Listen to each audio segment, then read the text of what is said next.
Olá, sejam bem-vindos a mais um Saúde e Consciência. Eu sou Geisa Guiar e hoje nós iremos falar sobre o diagnóstico sério do TDAH.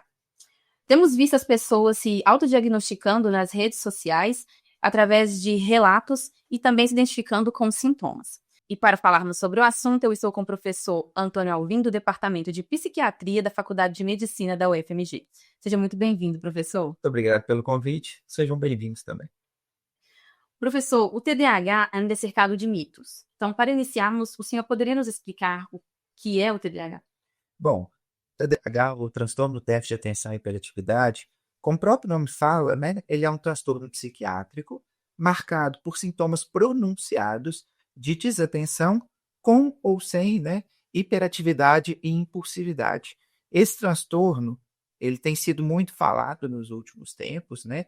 Felizmente, por um lado, a gente tem visto uma diminuição do preconceito. Algumas pessoas ainda não acreditam que TDAH, isso é falta de vergonha na cara. Não, é um transtorno com base neurobiológica muito bem estabelecida.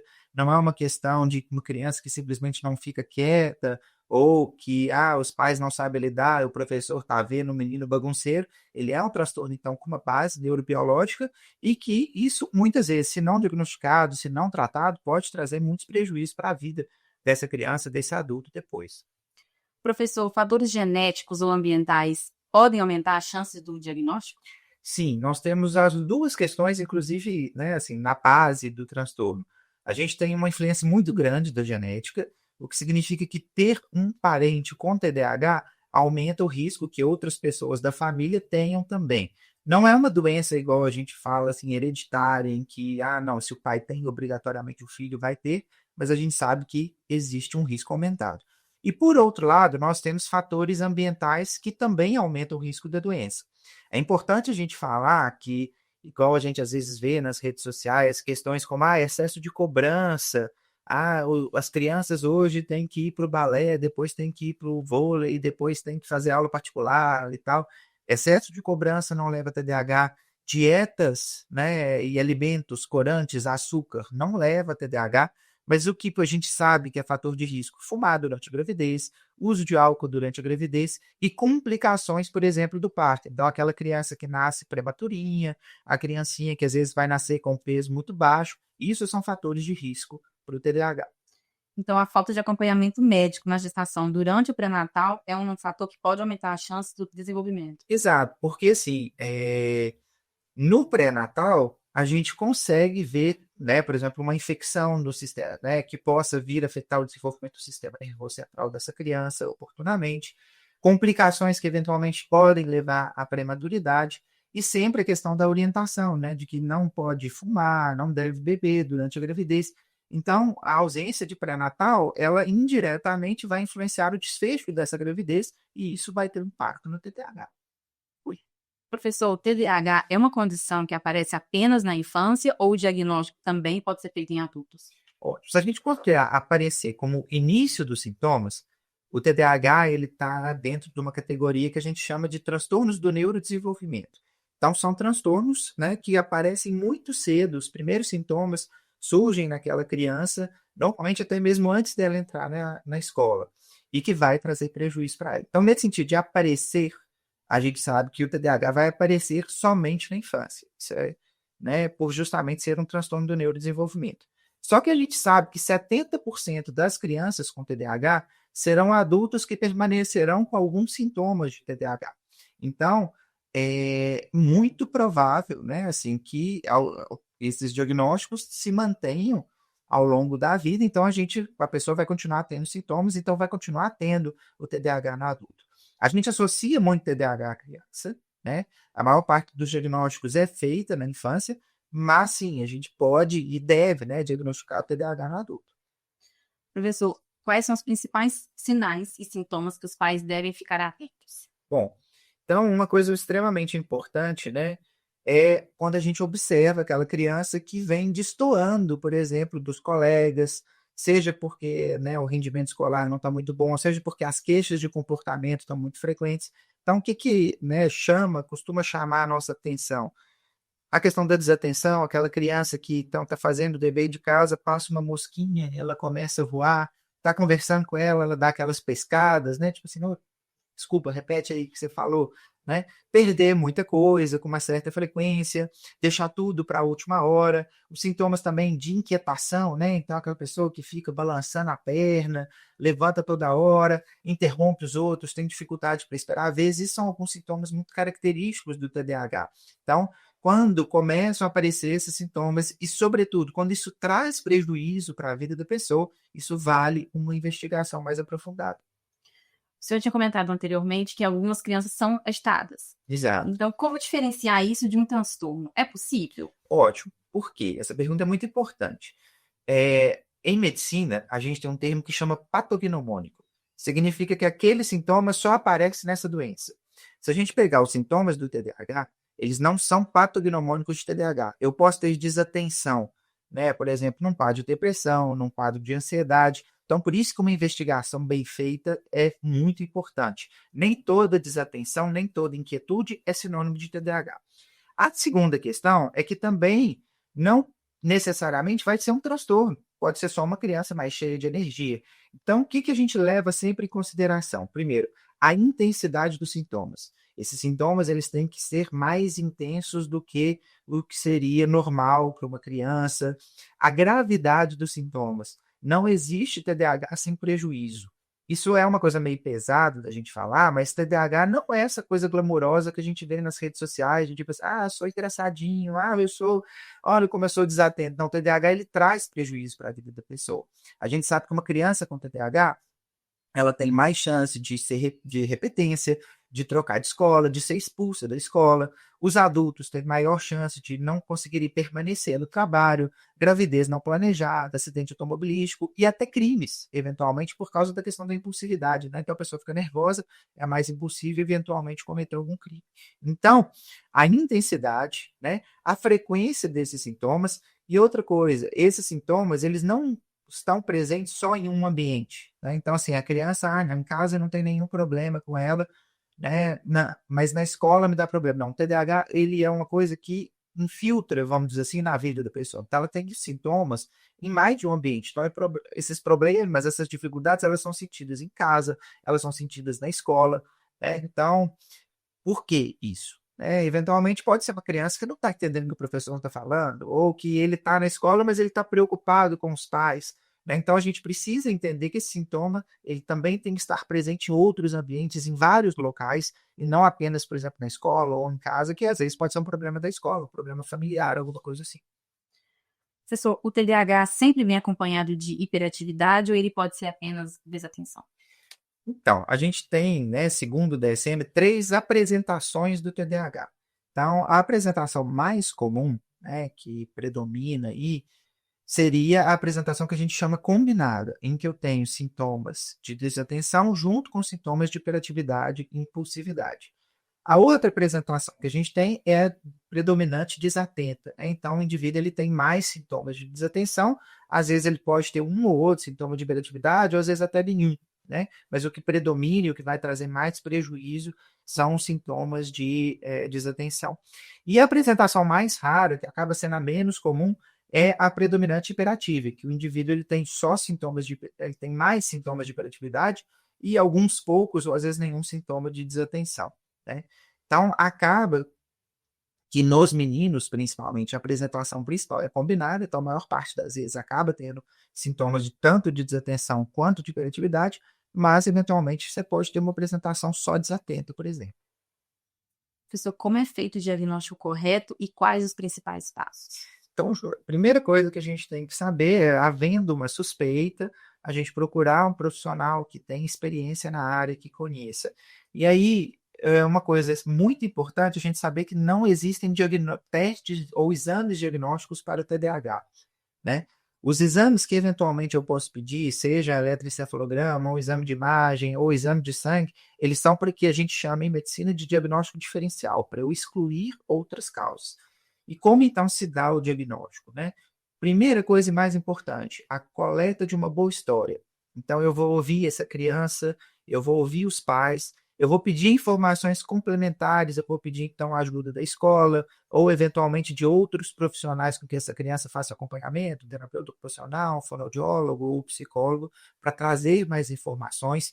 E uma coisa que não substitui, né, é justamente a observação. Então, durante a consulta, eu estou vendo se a criança está correndo, se ela está indo para ali, se ela está para lá, alguma coisa assim, e ali coletando essas informações, a gente tem os critérios diagnósticos muito bem estabelecidos, e aí sim eu vou ver se, não, isso realmente é um TDAH, ou isso às vezes é um quadro de ansiedade, ou outra questão, assim. Então, o diagnóstico é puramente clínico, e é muito importante isso que até hoje as IAs não vão substituir, a internet não vão substituir, que é uma boa história clínica e uma boa observação ali daquela criança.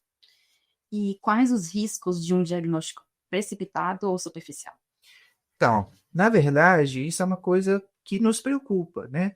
Primeiro, uma questão importante, se esse diagnóstico está correto. Como eu falei, nem toda desatenção é TDAH, nem toda inquietude é TDAH, né? Então, eu posso muitas vezes estar tratando um TDAH e, na verdade, era uma criança ansiosa. E essa questão, por exemplo, da medicação, né? Pode piorar os sintomas de desatenção, de ansiedade dessa criança, e eu achar, nossa, o remédio fez até mais mal para ela, alguma coisa assim. E aquela questão, né? Quanto se eu estou tratando errado, eu estou atrasando o diagnóstico correto. Então, essa criança que está muito ansiosa, por exemplo, ou que está deprimida e ganhou um diagnóstico de TDAH, eu estou perdendo tempo para tratar o diagnóstico correto. A segunda questão é que todo tratamento, né, principalmente quando envolve medicações, ele pode ter efeitos colaterais. Então, eu vou estar expondo a criança a efeitos colaterais, sendo que, na verdade, ela não tinha esse diagnóstico, né? Então, esses acabam sendo os principais prejuízos. Claro que ainda tem, né, isso já melhorou, como eu falei um pouco, mas ainda tem aquela questão assim, de TDAH, como visto, ele é bem estranho, esse menino toma remédio, alguma coisa assim. Então, pode, inclusive, aumentar um preconceito para uma criança que não tem um diagnóstico, né? Então, por isso que o diagnóstico tem que ser muito bem feito, não pode ser feito às pressas, né? Professor, existe algum sintoma que ele está sempre presente para um diagnóstico de TDAH?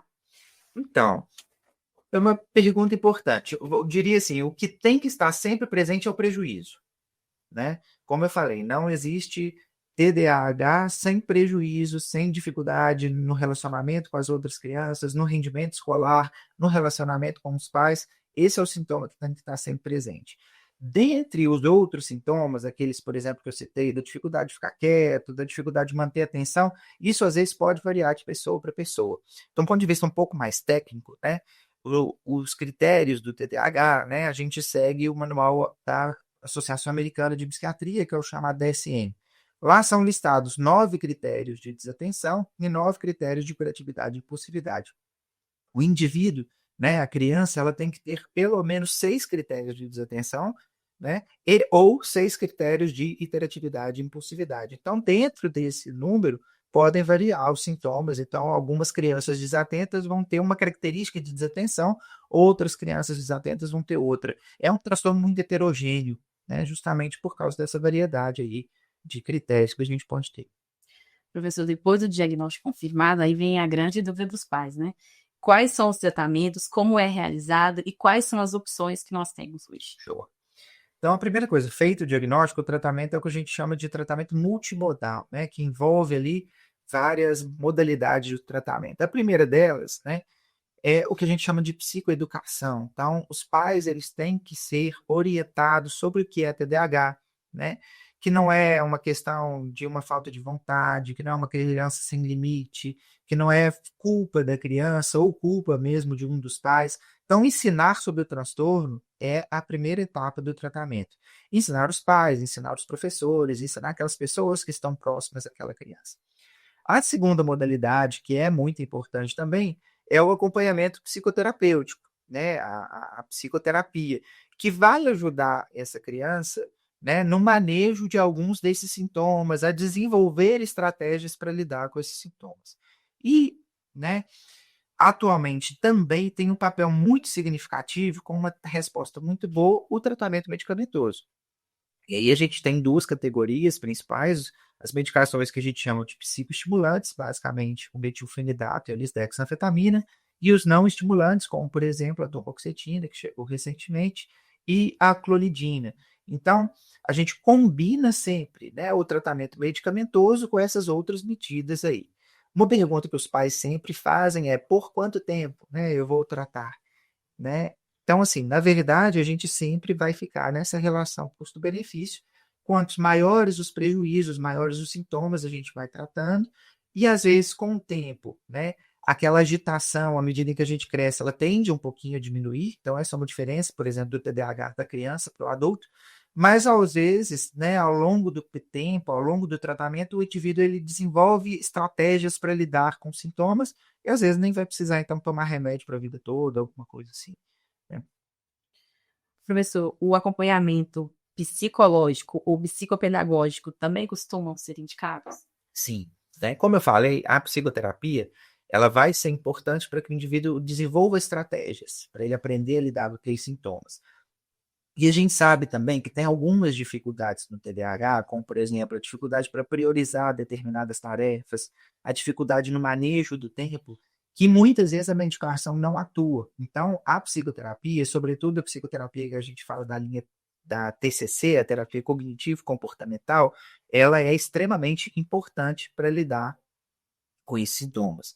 Tem uma segunda forma de psicoterapia também, que aí não é tanto voltada para a criança, mas sobretudo para os pais, e que é muito importante, que é o chamado treinamento de pais, em que eu vou ensinar esses pais habilidades para lidar com essa criança, né, a forma, né, de manejar o comportamento. Então, a psicoterapia tem um papel muito importante.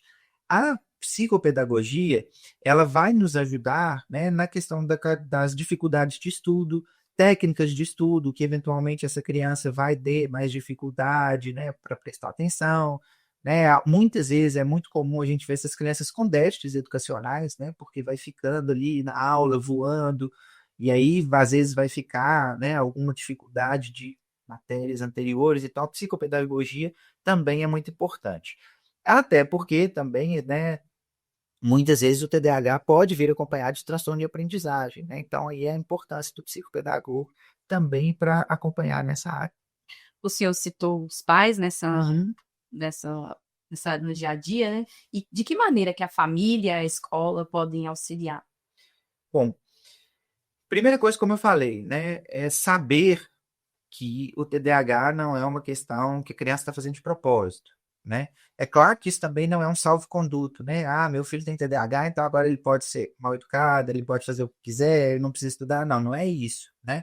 Mas eu tenho que saber que essa criança com TDAH, ela não está fazendo isso de propósito, não é que ela é sem vergonha, que ela é preguiçosa, alguma coisa assim, né? Agora, para os pais é muito importante oferecer possibilidades e ajudar a organizar o dia a dia dessa criança. Como eu falei, às vezes o TDAH, por exemplo, tem dificuldade com compromissos, com priorização, com a questão do tempo. Então, é muito importante que os pais ofereçam um ambiente estruturado para essa criança, com rotina. Então, a criança, de uma maneira geral, com ou sem TDAH, mas é com TDAH ainda mais, precisa de uma rotina muito bem estruturada. Eu tenho que ter horário para acordar, horário para dormir, agora é o horário para estudar, né? O horário para fazer o para casa. E que ofereça também, por exemplo, então, dentro de casa, né, assim, se essa criança já é mais agitada, já distrai muito fácil, um lugar para o estudo, né, que combine com essa criança, o lugar que vai deixar o material escolar, alguma coisa assim. Então, organizar esse ambiente é uma coisa muito importante, né? A outra questão é reconhecer o esforço da criança mais do que muitas vezes o próprio desempenho, né? Então, se o filho está estudando, se o filho está se empenhando, é muito importante que os pais reconheçam isso, né? Todos nós gostamos de ser elogiados, né? E para uma criança, isso é muito mais importante, né? Você vê o brilhinho no olho da criança quando o pai ou a mãe dela reconhece que ela está indo bem e elogia, alguma coisa assim. Então, a gente realçar as características positivas da nossa criança, né? Então, se os pais fizerem isso, né, esse manejo do ambiente, oferecer uma rotina, uma estrutura para essa criança, isso já é fundamental. Professor, o senhor também tem se dedicado a projetos de pesquisa e cuidado com pacientes. O senhor poderia contar para a gente sobre o aplicativo que tem desenvolvido com o Nítida? Bom, o NITDA é o nosso ambulatório aqui de TDAH da Faculdade de Medicina da UFMG. A gente já tem aí mais ou menos quase 14 anos de ambulatório. Nesse período, né, a gente tem conseguido desenvolver, né, técnicas de estudo, né, já foram orientados alunos de doutorado E agora, vamos dizer assim, o menino dos nossos olhos é esse aplicativo, porque a gente sabe, né? O celular ele está ao alcance de todo mundo hoje. Esse aplicativo que está sendo desenvolvido em parceria com a PUC, ele vem justamente tentar ajudar os pais nessa questão da estruturação de uma rotina para a criança e de algumas tarefas que os pais percebem que a criança tem mais dificuldade para desempenhar, seja, por exemplo, uma ajuda, né, das tarefas de casa ou a questão da escola. E o aplicativo ele vai gerando, então, igual eu falei do elogio, ele vai gerando o que a gente chama de reforço, né? Para isso. Então, a criança desempenha aquela tarefa que é escolhida pelos pais, e aí, quando a criança desempenha essa tarefa, o aplicativo dá, né, uma recompensa, vamos dizer assim, um elogio para essa criança. O aplicativo está na fase final de desenvolvimento, em breve vai estar aí nas plataformas para download, e a gente acredita que com isso a gente vai democratizar o acesso, porque, infelizmente, a gente sabe que é muito difícil, né, em termos de saúde pública, mas até mesmo em saúde complementar, que a gente consiga bons psicoterapeutas ou acesso à psicoterapia que tenha, né, um profissional com experiência para lidar com uma criança com TDAH. Então, hoje, como o celular está ao alcance das nossas mãos, a gente acredita que com isso a gente vai democratizar esse acesso a um tratamento. Professor, qual mensagem final você gostaria de deixar para as famílias? Bom, acho que foi o que a gente foi falando ao longo do tempo. A primeira coisa, assim, TDAH, né, ele é um transtorno neurobiológico, ele não é, então, uma questão moral. Acho que isso é uma coisa importante que as famílias saibam. É importante a gente saber que TDAH ele pode trazer prejuízos para a vida do indivíduo, então por isso que é muito importante que ao suspeitar TDAH, a gente busque um profissional que tenha uma formação, que tenha uma experiência nessa área. Esses autodiagnósticos de internet, né, de escalas preenchidas online, não, né, não é, a gente estuda medicina, a gente estuda psiquiatria, não é para marcar X, né? Porque a gente sabe justamente dos impactos que isso pode ter. Então, a presença de um bom profissional, evitar o autodiagnóstico, que muitas vezes vai trazer uma ansiedade desnecessária, porque eventualmente o indivíduo não vai ter esse transtorno, e a questão que a literatura mostra isso, né? Bem diagnosticado e bem tratado, o TDAH ele tem um desfecho muito bom, né? Então, não é uma sentença, então é uma mensagem também de esperança, né? Tendo acesso ao diagnóstico, tendo acesso ao tratamento, a evolução costuma ser muito boa dessas crianças. Então, é essa mensagem de esperança aí que eu trago também. Bom, chegamos ao fim de mais um Saúde e Consciência. Eu gostaria de agradecer novamente ao professor Antônio por participar conosco e compartilhar do seu conhecimento. Foi um prazer, muito obrigado. Precisando, estamos à disposição. Compreendemos hoje que o diagnóstico do TDAH exige uma avaliação clínica cuidadosa, feita por profissionais especializados, que inclui a história detalhada desde a infância, relatos da escola, observação do comportamento em diferentes contextos e a exclusão de outras causas. Agradecemos novamente ao professor Antônio, a você por nos acompanhar e lembre-se, informação é saúde. Até o próximo episódio.